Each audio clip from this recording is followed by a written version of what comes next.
Hey, welcome back on this new video on growth hacking. This time I'm going to talk about market maps. Market maps are a tool that I use a lot for my own businesses to increase reach, earn trust, but also do some off-page SEO and gain backlinks.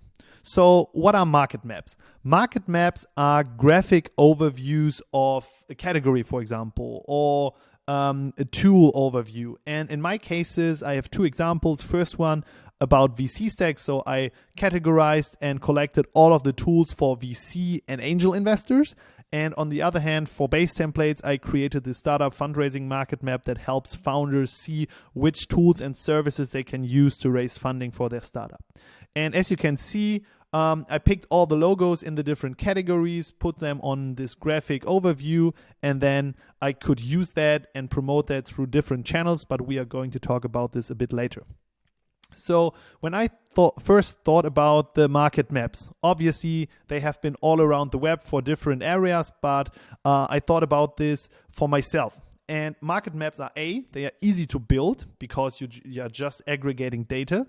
It's something that is easily be shared. So I can easily share them, but also other people. And 3, it creates a lot of value for the target audience. So I'm also thinking about, okay, what could be helpful for my ideal customer, and then create this kind of market map. And 4, they can be refactored for a lot of other things like blog articles, videos, or other things.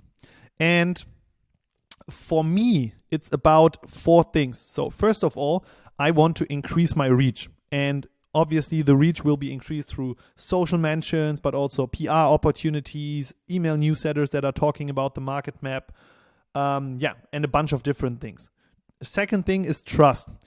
If I release a market map about, for example, the fundraising space, I earn trust because everyone thinks, okay, this guy knows his field, he knows exactly what kind of tools are in there, and I ask him for help if I need something in that space. 3, market maps create new opportunities, and this can be new business, but also interview requests, podcasts, and all of these things. And 4th thing that I see in the market maps is off-page SEO. So market maps are something that a lot of people like to link to from their website. And so you can easily create a bunch of different backlinks for the website just by creating the market map. And ultimately, it's always about creating new business and getting new customers. And this is what we are achieving with the market map. The process of building a market map is really, really easy. So first of all, I'm always ideating what kind of market map we can build. And to do that, I have my ideal customer in mind and think of, okay, what would be helpful for him or her? And after that, I also think about, okay, where can I actually aggregate data for the market map? And if I'm aggregating data, I can just paste that into an Airtable or a Google Sheet. And for me, it's always about I can obviously use something like Google, but also other directories, and bringing together different data sources to finally have a long list of tools, website, companies in that space. Afterwards, I can just go to build the market map in Figma, for example. I just collect the logos, put that into the document, and then I'm good to go. And you can also outsource a lot of that process. And then you could also think of building a web version of it. So I will link in the comments below a version where I created a market map also with a dynamic filter on my website so that everyone can see which tools are included, not only by looking at the logos, but also by browsing through the website. And you can obviously do that in any kind of website, CMS. For our websites, we are always using Webflow. Then the hard part starts to distribute the market map, and we are going to talk about this in a second. And last but not least, and this is the most amazing thing about the market map, you can always refactor the content, and you can always relaunch the market map in a yearly new version or something. And that helps always create new buzz around the initial thing that you created there.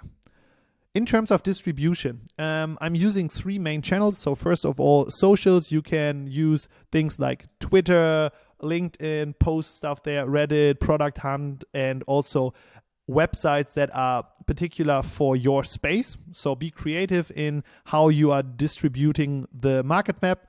And you can also use things like putting in the names of the people or websites that are in the market map, and then tags them in the post so that they see it and comment and interact with the website or the post.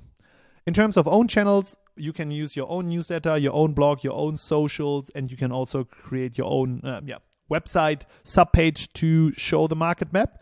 And last but not least, other platforms, and this can be around guest articles, but you should also reach out to news websites where you say, hey, look at this nice market map. And the great thing about this is that it's not something that relates to your product or you want to sell something directly. So people like to link back to the market map. And this also helps create trust around the people or the persons that are writing about the topic.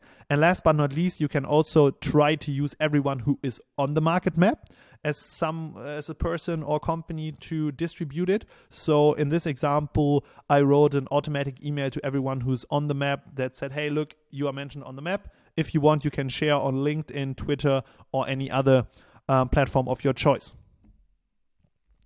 After we have distributed the market map, we are looking for results. And for my own market maps, these were really, really great in the past. So as you can see, there were hundreds of likes on LinkedIn. With this post alone, it was 50,000 impressions. On Twitter, I had 170,000 impressions, but also 7,000 page views and a bunch of different backlinks. And this is really, really amazing because imagine this is free traffic, free backlinks, free trust, and the work that I put into this market map in comparison to what the results are is really, really low. So I can only encourage you to think about a market map or doing something like this for your own space. And be creative.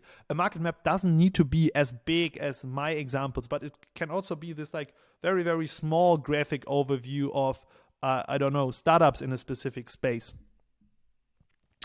And the thing is, I created the first version of the market map for the fundraising part around 2 years ago. And to this day, people still keep sharing the market map.